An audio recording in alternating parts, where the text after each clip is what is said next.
My girlfriend told me to forget about her, so I did just that. Grabbed everything I owned and vanished.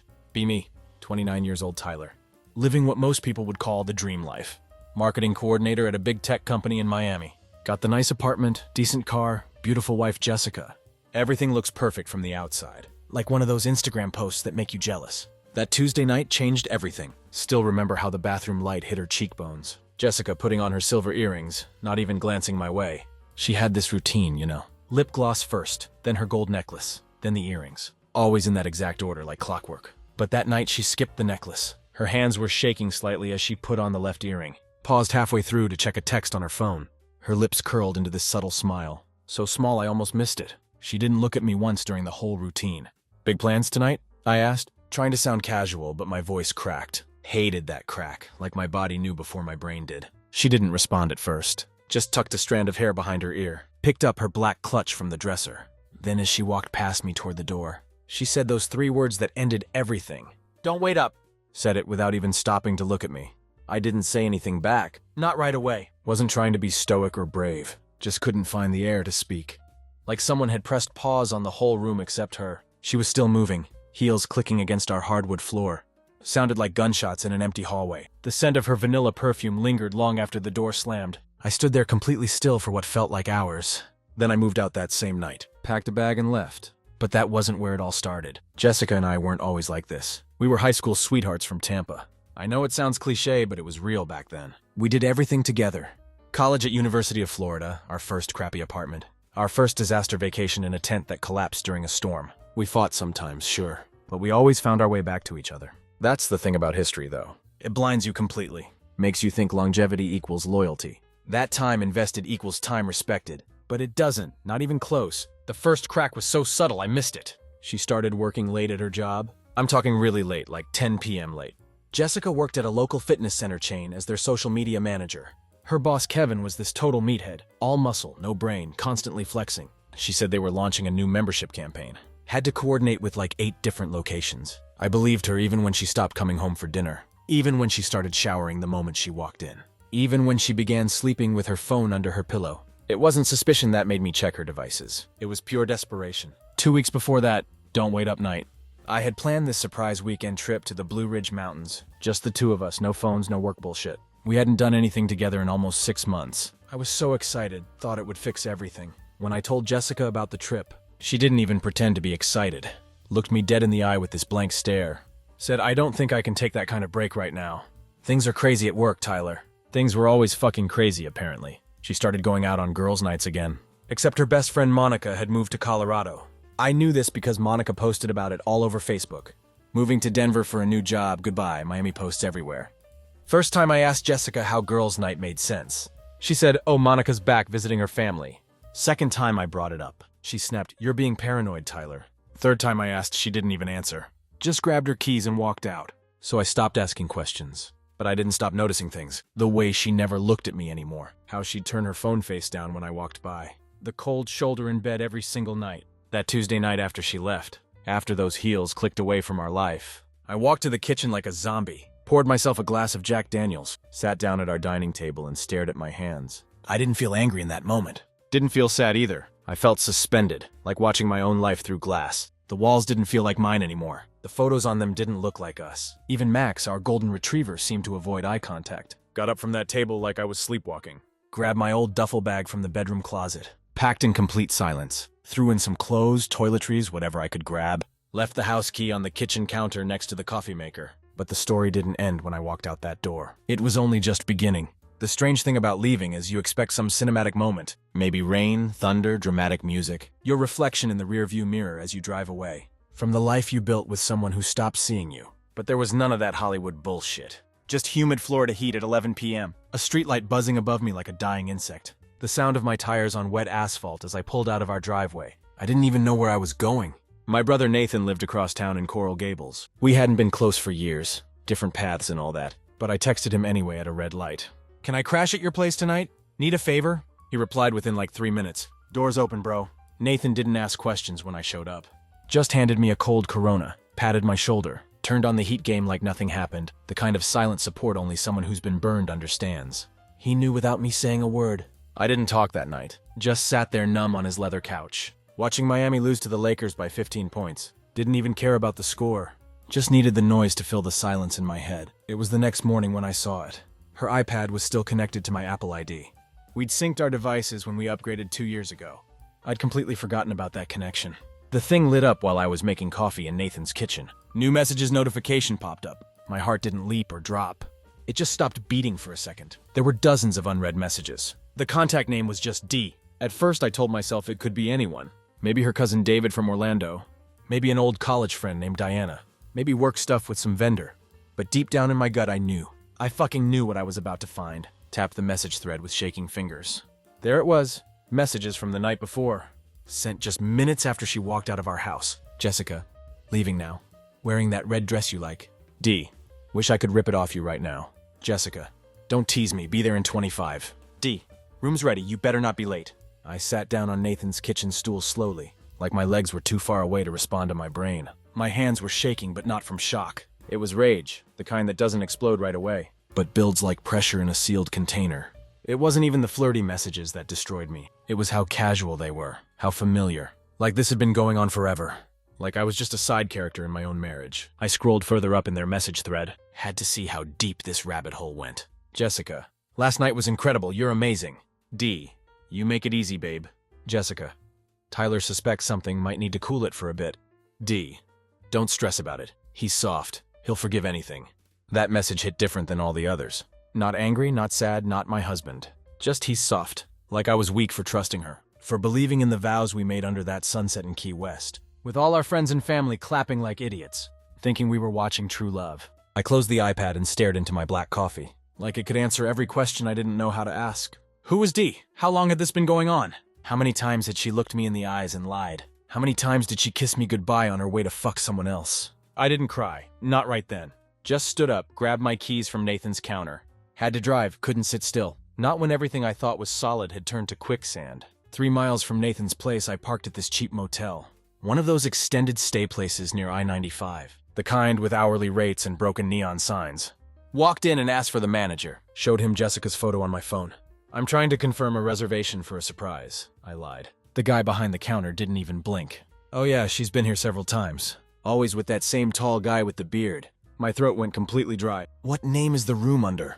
I managed to ask. He checked his computer for a second. Derek Patterson? Derek, I repeated out loud. Of course it was Derek. D for Derek. I stood there for a full minute processing, just staring at this guy's stained polo shirt, before thanking him and walking back to my car. Jessica had always said she hated liars. If you lie to me, it's over, she used to say. Fucking ironic, really. Now she was the liar, the planner, the actress. And I was the fool who packed her lunch 3 days ago. Told her I loved her while she kissed my cheek, with someone else's name fresh in her mouth. I sat in my car outside that cheap motel for at least an hour, the Florida sun climbing higher, turning the parking lot into a furnace. Heat waves rising off cracked asphalt and oil stains. I didn't even turn the engine off, just stared at the doors at room 127. The manager had said that's where they usually stayed. I didn't know what I was waiting for. Maybe some Hollywood moment where they'd walk out laughing. Hand in hand, seeing me sitting there like a ghost. But they didn't show up. No one came out. I wasn't there for revenge anyway. Wasn't even there to catch them in the act. I just needed it to be real. Needed to make it physical. Seeing the texts was one kind of betrayal. But being outside the place where she brought another man repeatedly, that made it ugly. Made it something I couldn't ignore. No matter how badly part of me still wanted to believe that this was all some terrible misunderstanding. But it wasn't a mistake. Jessica was cheating and she was good at it. Not sloppy, not obvious like some drunk hookup at a bar. This was a complete double life she'd constructed. She'd made appointments, created cover stories, sent photos to make her lies believable, made sure to never bring his scent back home. She had curated this entire deception with surgical precision, and I was the one who kissed her goodbye every morning, thinking she was late for work meetings, when she was actually late for another man's bed. I called her that afternoon around 2 p.m. Just once, just to hear her voice, see if I could detect the lie now that I knew. She answered like nothing in the world was wrong. Hey babe, I'm at work. Can I call you back later? You're at work? I asked, testing her. Long pause on her end, longer than it should have been. Yeah, why would you ask that? I could hear the strain creeping into her voice, a flicker of panic she was trying to hide. She'd never been good at lying on the spot. You're absolutely sure? I said slowly. Tyler, she snapped. What is this about? I'm seriously in the middle of something important. Funny, I said, voice steady as ice. Because I just spoke to the manager at the Sunset Motel. He remembers you quite well. You and Derek Patterson, room 127. Complete silence on the other end. Then when she finally spoke, her voice had changed. Not cracking with guilt or gasping in fear. Just cold, completely cold. "You really went there?" she said, voice flat as concrete. "No stutter, no shame." "You seriously went behind my back like that? That's your move now, Tyler." I could barely believe what I was hearing. "Behind your back? Jessica, you've been lying for months. You've been cheating, sneaking around with Derek, and you're mad that I finally found out the truth? Don't try to flip this on me," she hissed through the phone. "If you weren't so distant all the time, if you hadn't let everything between us get so boring, I wouldn't have had to find it somewhere else." And there it was. Not denial. Just blame. Just rewriting history to make me the villain.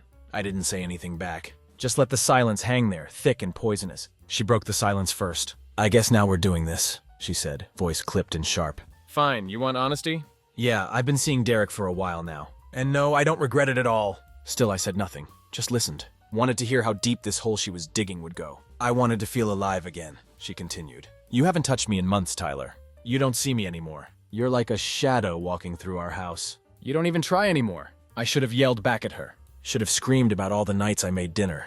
Sat there waiting for her to come home.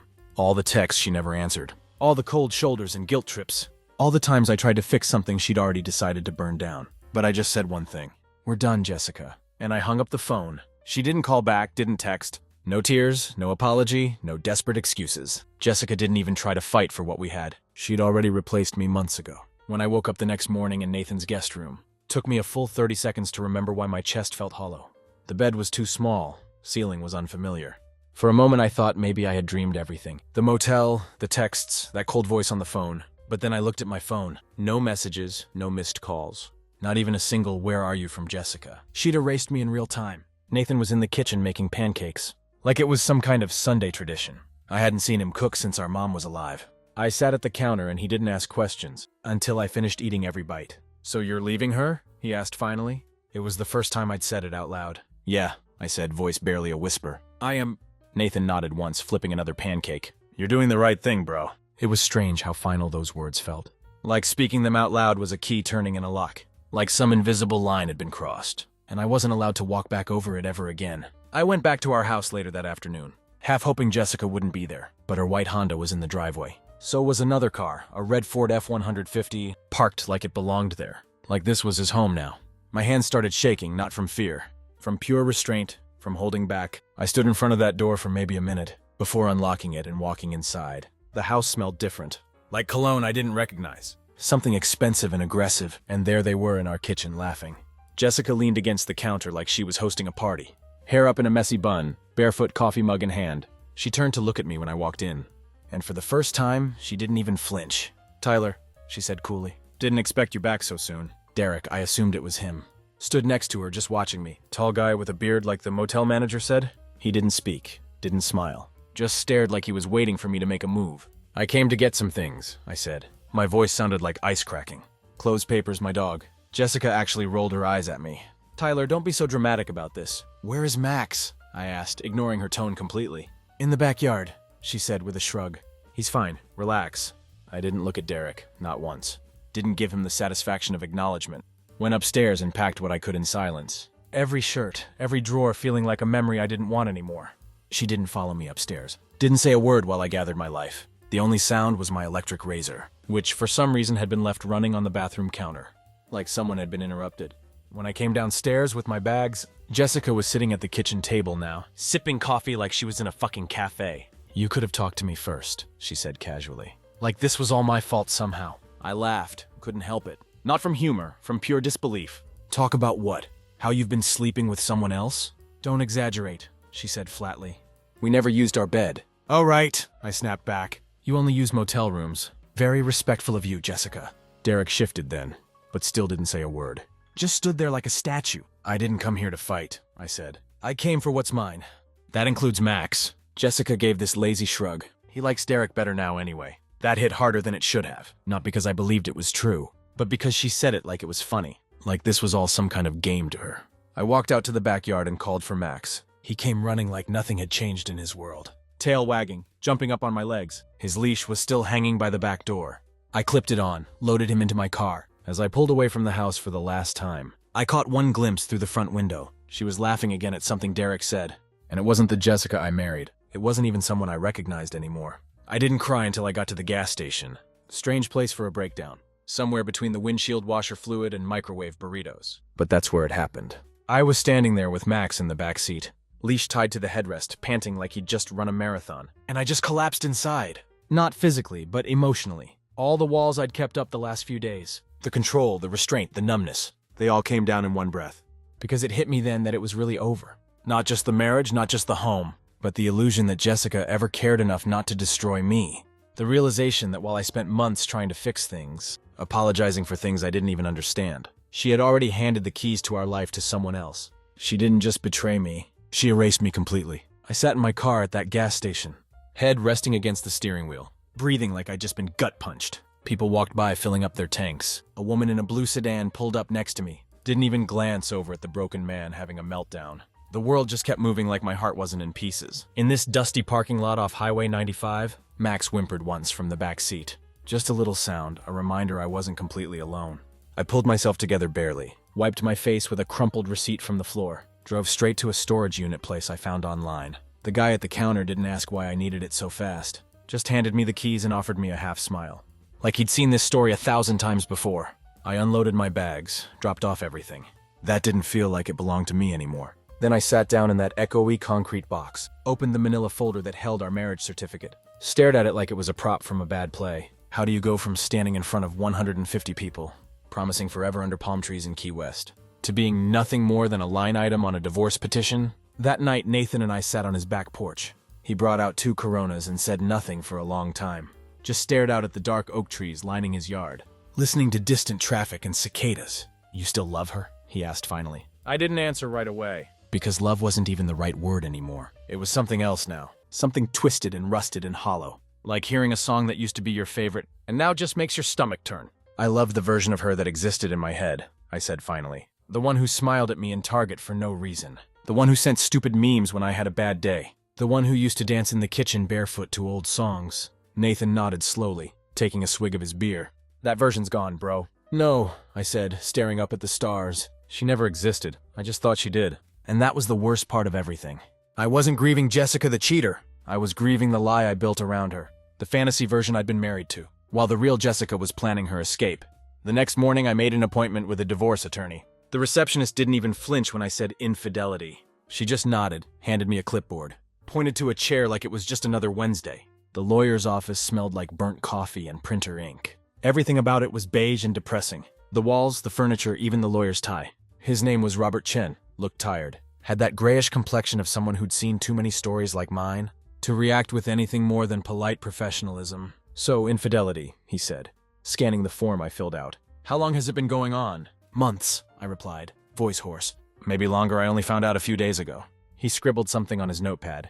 Didn't look up. "Proof? I have screenshots, messages, motel records, even have the other man's full name." "Perfect," he said with all the enthusiasm of a DMV clerk. "This will move quickly then." And just like that, the machine began to turn. Divorce proceedings, asset division, pet custody. The systematic dismantling of a life I spent 4 years building. By noon, I'd signed the first round of papers. Robert gave me a generic speech about timelines and mediators, temporary arrangements and filing deadlines. I nodded at all the right moments, but my mind wasn't in that beige office. It was still at that kitchen table where Jessica sat, with her coffee mug and that hollow look in her eyes, like I was the inconvenience in her new script. I went back to Nathan's and found a note on the counter. "Out with Sophia, call if you need anything, and..." I took Max for a walk instead, down to this quiet trail by the Coral Gables waterway. One we hadn't been on since the early days. Jessica and I used to come here on Sunday mornings, back when things still felt real between us, when holding hands didn't feel like an obligation. I let Max off the leash near the mangroves, sat down on a weathered bench just listening, to the sound of water lapping and distant boat engines. That's when my phone buzzed. Her name on the screen. Jessica. I stared at it for a long moment. Let it buzz once, twice, 3 times. Then I answered, "What do you want?" "Tyler," she said, her voice softer now, almost fragile, like she'd been crying. "We need to talk." I laughed, couldn't help it. "Now you want to talk? After everything?" "I'm not calling to fight," she said quickly. I don't know." "I didn't expect you to actually leave. You told me not to wait up," I said coldly. "So I didn't." Silence on her end for a few seconds. "It wasn't supposed to get this far. That's what you said about the affair too." She hesitated. I could hear her breathing. "I'm not defending what I did." "Good, because there is no defense." I want to explain." "You already did," I said. You said I was boring, that you didn't feel seen, that Derek made you feel alive. I got the message loud and clear. It wasn't just about him, she said quietly. It was about everything. The routine, the silence, the way we stopped trying. I stood up from the bench, watched Max chasing a lizard through the grass. So you decided to burn it all down without telling me. I didn't know how to fix it, she whispered.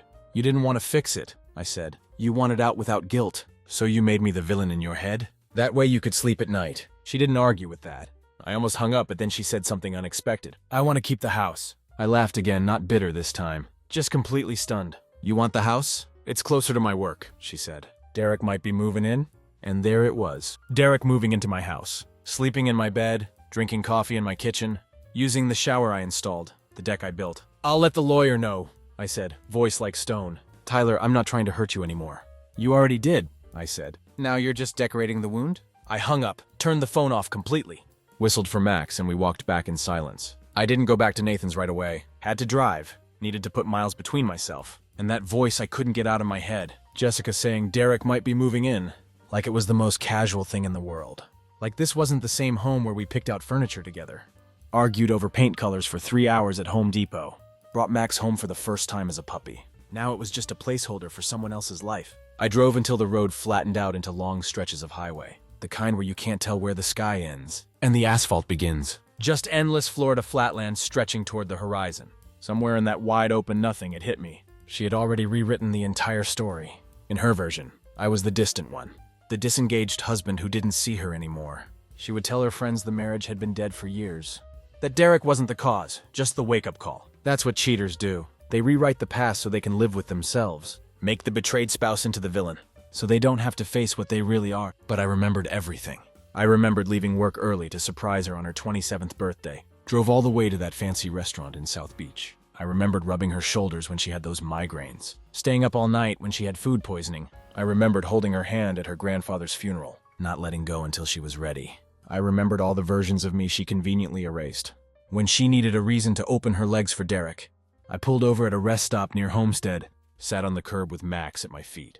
I didn't cry this time, just stared at the concrete, cracked and sun-bleached, wondering how many people had sat in this exact spot, wondering where everything went wrong. Later that night, back at Nathan's, I got a message from Monica. The real Monica, Jessica's old best friend, the one who moved to Colorado. Monica, hey Tyler, I just heard about everything. I'm so sorry, I had no idea this was happening.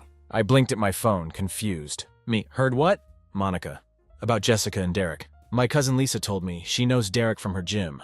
I thought you two were still together. Me, we were until I found out about the affair. Monica, she told everyone you two were taking a break. Said you were staying with family to figure things out. I stared at that message for a full minute. A break. She was rewriting the ending even now. Framing it so when the divorce papers came through, it would all look like a mutual decision. Like we calmly decided to step away and reflect. Not like she tossed our marriage into a wood chipper and posed for photos with the man holding the handle. I didn't respond to Monica. There was nothing to say that wouldn't sound bitter. Later that night, Nathan grilled burgers in his backyard. Neither of us talked much about the heavy stuff. But at some point while we were eating, he asked, "What are you going to do about the house?" "Let her rot in it," I said, taking a bite. Nathan raised an eyebrow.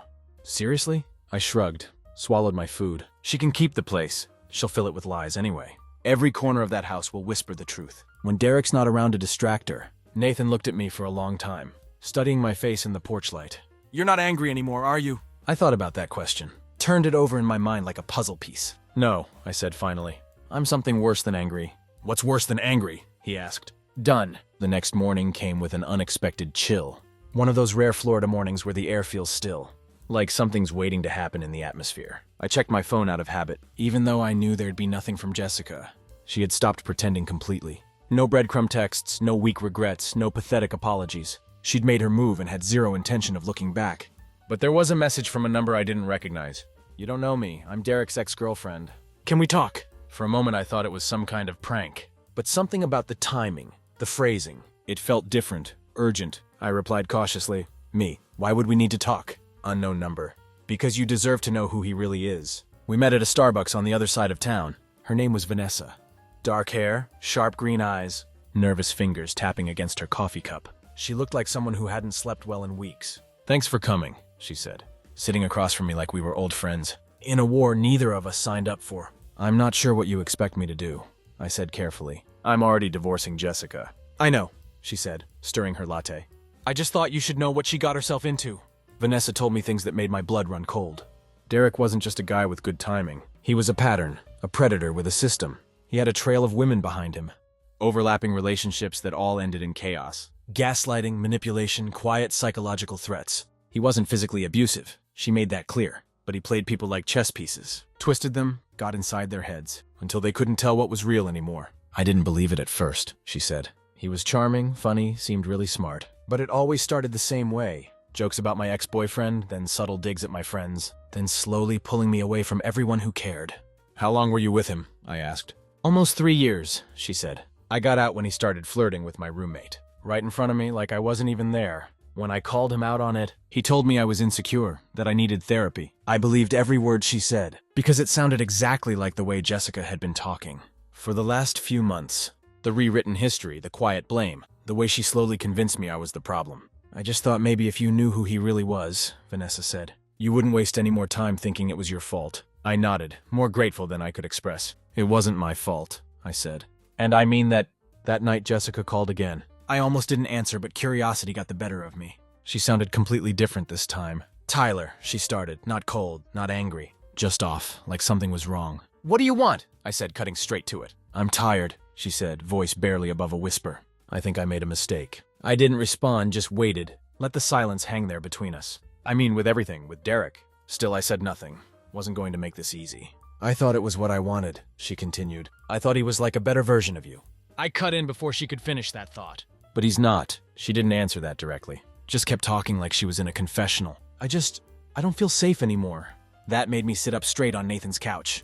What do you mean you don't feel safe? He gets angry, she said, voice shaking slightly. Not violent or anything, just weird. Controlling in ways I didn't expect. He goes through my phone constantly. Doesn't like when I go out alone, even to the grocery store. And there it was. Exactly what Vanessa had warned me about. The mask was slipping, not just for Jessica, but for Derek too. The charming guy was showing his true colors. He's not who I thought he was, she added quietly. And I don't think I know how to get out of this. I took a deep breath and said what I knew I had to say. You made your choice, Jessica. Now you live with it. I hung up before she could respond, turned my phone to silent and went to bed. But I couldn't sleep. Kept thinking about her voice. How small and scared she sounded. 2 days passed after that phone call. No new messages. No follow-ups from Jessica. Just complete silence. But silence from Jessica was never really peace. It was the eye of a hurricane. I knew her well enough to understand. She didn't call me out of genuine remorse. That wasn't her style, never had been. She called because something wasn't working in her new fantasy. And when things stopped working for Jessica, she started looking for exit strategies, even if she was the one who built the fire. She'd still act like someone else lit the match. So when I saw her name pop up again late Friday night, I didn't even flinch anymore. Jessica, are you somewhere safe right now? It was a strange message, cryptic and out of character. So I replied, me? Why would you ask that? Jessica, because Derek's looking for you. That froze me completely. I stared at the screen for a full minute, reading the sentence over and over, like maybe it would rearrange itself into something harmless. But it didn't change. My hands clenched into fists. Max stirred at my feet, sensing the shift in my energy. Me. What does he want with me? Jessica, he found out I told you things about the affair. About him, about us. He thinks you're trying to ruin his reputation. I almost laughed at the absurdity. I hadn't said a word to anyone about Derek. Hadn't posted revenge stories on social media. Wasn't on some kind of warpath. I was just trying to survive and move on. Me. Let him come. He won't find me. Jessica. Tyler, he's not who you think he is. I didn't know what I was getting into. I thought I could handle it, but I can't. I could feel it now. Not fear, but clarity. Derek wasn't just Jessica's mistake. He was her punishment. The very chaos she chose over stability. Over loyalty, over me. Me.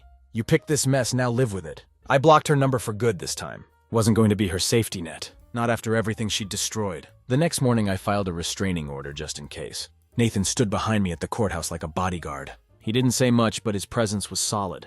Real, the kind of loyalty Jessica never understood. The kind she threw away for excitement. When we walked back to the parking lot, my lawyer Robert called my phone. He sounded tired, like he'd been dealing with drama all morning. Her lawyer reached out, he said. Jessica's backing off the house completely. I blinked. Couldn't believe what I was hearing. What do you mean backing off? She says she doesn't want to fight anymore. Just wants the divorce over and done with. She's giving up her claim to the house. I couldn't believe it. Jessica surrendering something without a fight. Giving up property without a tantrum or negotiation. Why now? I asked Robert. What changed her mind so suddenly? Honestly, he said, She sounded scared on the phone. Her lawyer said she just wants out of everything. Clean break, no complications. That told me everything I needed to know. Jessica wasn't just unraveling emotionally. She was watching the tower she built start to crack. And the man she thought was her escape hatch was turning into a prison with bars. But it wasn't my job to save her anymore. I spent 4 years trying to hold her together, trying to be the perfect husband. While she was planning my replacement, now I had one job left: finish walking away from the wreckage. And don't look back at the flames. That evening, I stood in the driveway of my old house. One last time, just to see it. The porch light was off. Windows were dark. The place felt like a shell, hollow, emptied out of any warmth it once had. I didn't go inside, didn't need to. That chapter was finished. Story was over. The locks would change next week. The papers would be filed and finalized. And the woman who once said she loved me more than anything would become nothing more than a cautionary tale. Not a memory worth mourning. Just a lesson learned the hard way. I got back into my car with Max beside me, and we drove off into the Florida night. The final court date came quicker than I expected. Divorce finalized. Assets divided cleanly. Signatures on paper that once would have broken me to imagine. But by the time I sat across from Jessica in that cold courtroom, I didn't feel broken anymore. I felt weightless, like a burden had been lifted. She looked smaller than I remembered. Not in physical size, but in presence. Her energy, once so commanding and confident, was dimmed. No makeup, hair pulled back in a simple ponytail, nervous hands clutching a pen she never actually used. She didn't look at me once during the proceedings, not even when the judge read her full name aloud. Jessica Marie Caldwell, the same name I once imagined passing down to children we never had. The same name I'd practiced writing with mine, back when I thought forever actually meant something. Maybe she sensed it. The finality, not just of us, but of the whole world she'd carefully constructed, to keep herself comfortable while destroying everything else. The lies, the manipulation, the rewritten history, all of it crumbling down around her. The last words she ever said to me: "We're outside that courtroom under gray clouds, and the faint drizzle of summer rain in Miami. I never wanted to hurt you," she said. Like it was an apology, but I knew it wasn't one. It was a defense, a shield, a weak attempt to soften what she'd done. And I gave her none of it. No forgiveness, no understanding. "No," I said, looking her dead in the eyes. "You just didn't care if you did." She flinched like I'd slapped her, but she didn't argue, didn't fight back. For once in her life, Jessica Caldwell had nothing left to say. No excuses, no blame to shift, no victim card to play. Just the truth hanging in the humid air between us. I walked away from her for the last time. Didn't look back, didn't hesitate. Just kept walking toward my car and my future. While she stood there in the courthouse parking lot, finally facing the consequences of her choices. It's been 4 weeks since then. The house is mine again, but I haven't gone back to live there. I'm renting a small place near Biscayne Bay. Nothing fancy, but peaceful and quiet. A space that holds no ghosts, no painful memories. I've repainted the walls a clean white. Donated all the things we once shared. The couch where we used to watch movies. The dishes we picked out together. The picture frames that once held our smiling faces. Let Max claim the new couch like it belongs to him. Which it does, more than it ever belonged to Jessica. Some nights I sit on the balcony overlooking the water. Listen to the boats and the distant city noise. Think about everything that happened to get me here. I think about the man I was before all this. The one who ignored red flags like they were party decorations. Who believed in potential over reality. Who thought love could outwork betrayal and lies. That version of me is gone now, buried with the marriage. What's left is something better. Sharper, wiser, still scarred but not broken. Still capable of trust but not naive about it. Still able to love but not willing to accept scraps. Jessica sent one more message last week. Somehow got through even though I blocked her. No words this time, just a photo. Her and Derek at some backyard barbecue somewhere. Red Solo cups in hand, fake smiles painted across their faces. Like she wanted me to see she was still winning. I deleted it without fully opening it, because what she doesn't understand is that I already won. Not by finding someone else to replace her. Not by posting cryptic quotes about karma online. Not by pretending the whole thing didn't hurt like hell. But by surviving her. By standing on the other side of everything she burned down. And realizing I didn't need to be rescued by anyone. I needed to walk out of the flames myself. And I did exactly that. So if you're reading this, maybe you're where I was. Questioning everything. Blaming yourself for someone else's betrayal. Aching for answers that will never come. Looking for closure from the person who destroyed you.